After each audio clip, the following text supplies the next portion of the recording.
Soalan yang pertama, kepada Ustaz dikirim satu video tentang pendinding.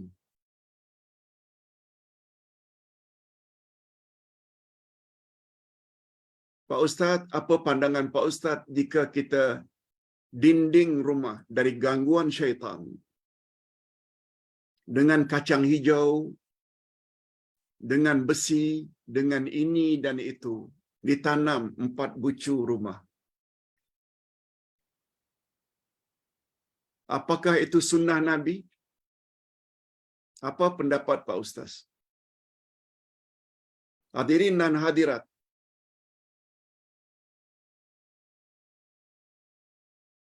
Ustaz telah buat sebuah buku yang Ustaz namakan Pendinding Rumah, Pendinding Pengantin, Pendinding Baby dari Gangguan Syaitan. Ini bukunya.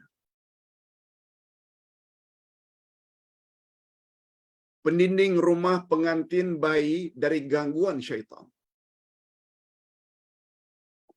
Ustaz ada sebut di sini pertama-tama pendinding rumah. Pendinding rumah ada 15 jenis. Sila dapatkan buku ini dari Shopee. InsyaAllah sangat berguna.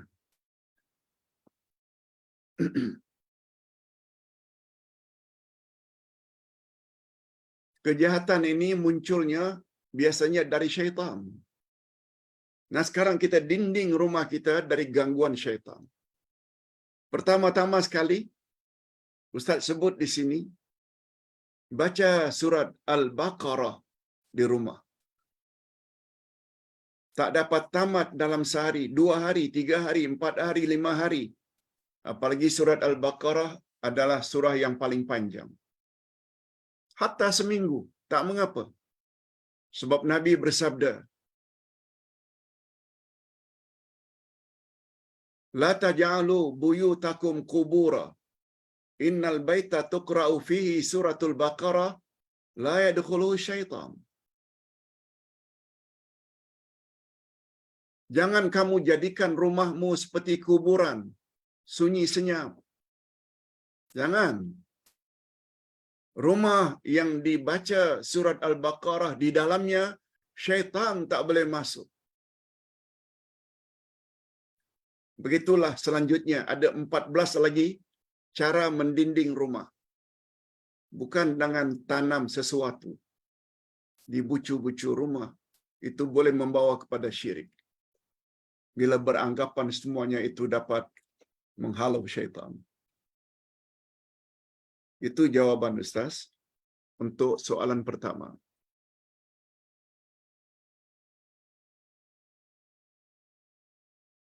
Soalan kedua, Pak Ustaz, karena kesuntukan masa.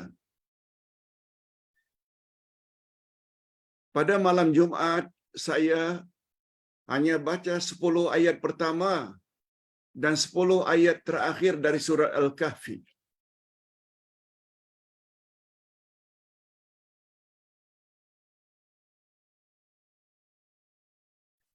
Bolehkah, adakah dalilnya Pak Ustaz?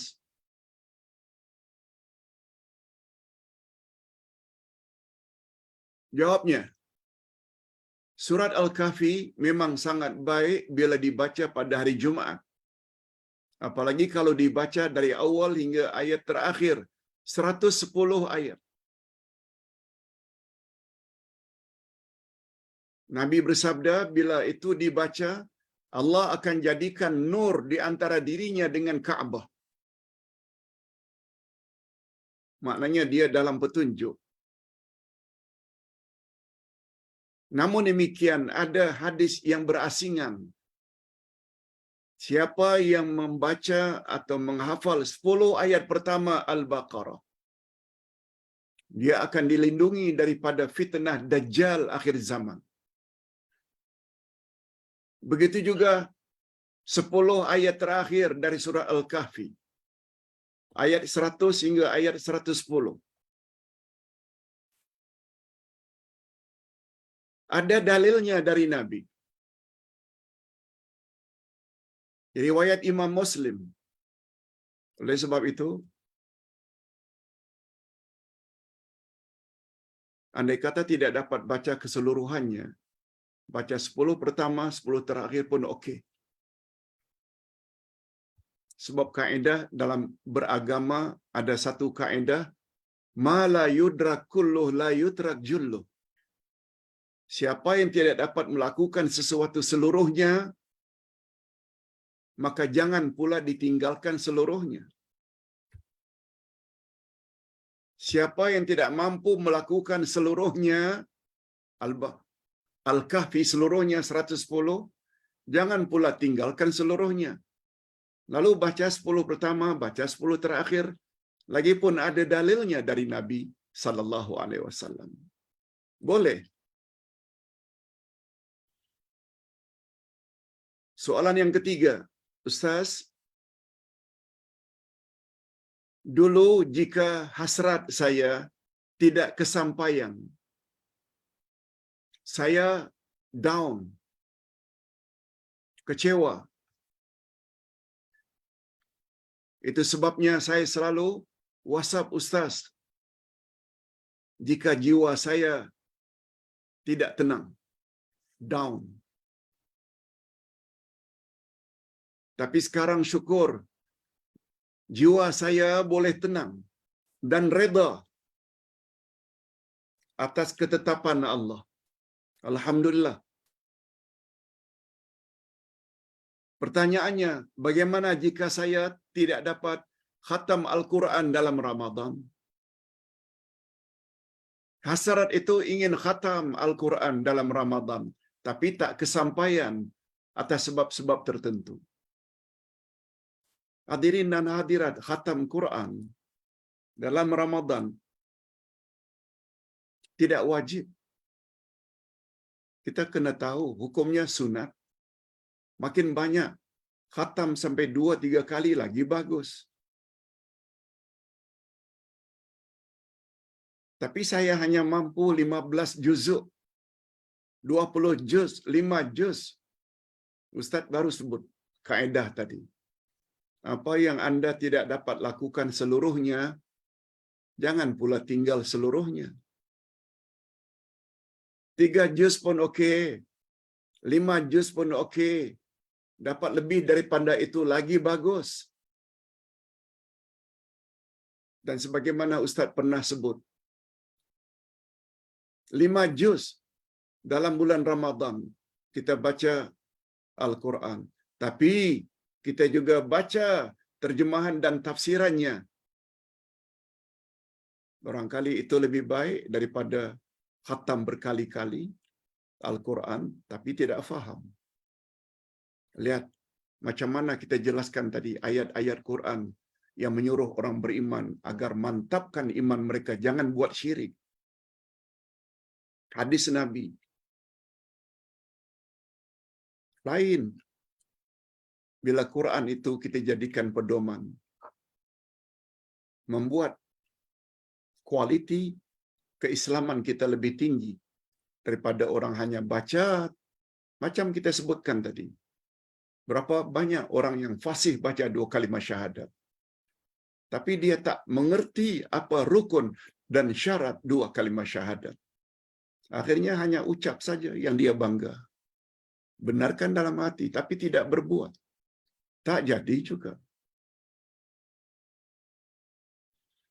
Hadirin dan hadirat rahimakumullah. Terakhir, apa pendapat Ustaz tentang fadilat baca surat Al-Fath? Inna fatahna laka fathan mubina. Awal dari surat Al-Fatah yang lebih kurang 18 ayat kalau tak salah.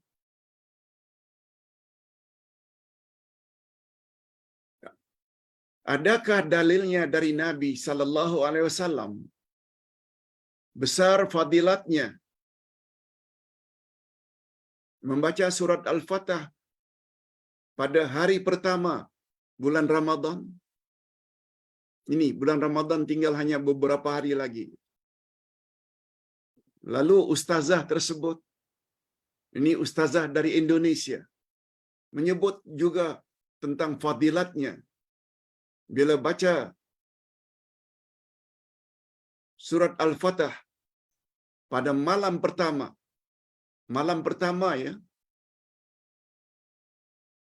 yaitu Rabu malam Khamis. Kalau Khamis itu diisytiharkan sebagai satu Ramadan, nah Rabu malam Khamis itu dibaca surat Al-Fatah yang mempunyai 3 fadilat. Kata ustazah itu, dia akan dilindungi oleh Allah dari segala malapetaka. Satu.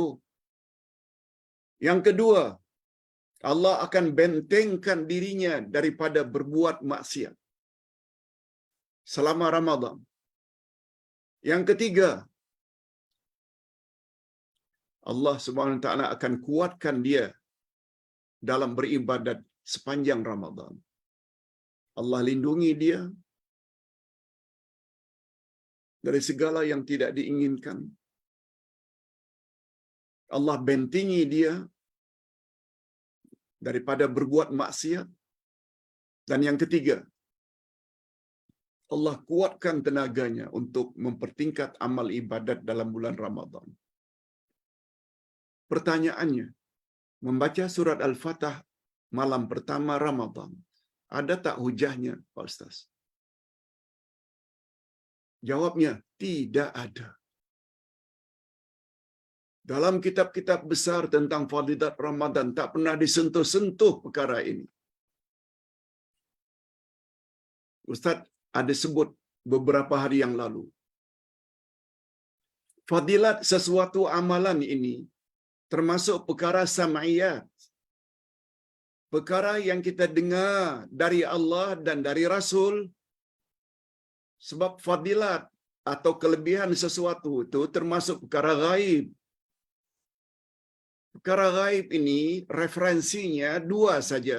Allah kata, Rasul kata. Dalam hadisnya yang sahih. Sekarang tanpa membawa dalil. Quran tidak, hadis pun tidak. Ini namanya orang yang tak punya malu. Bercakap tentang perkara-perkara ghaib tanpa membawa dalil dan hujjah. Na'udzubillahi min dzalik. Bapak-bapak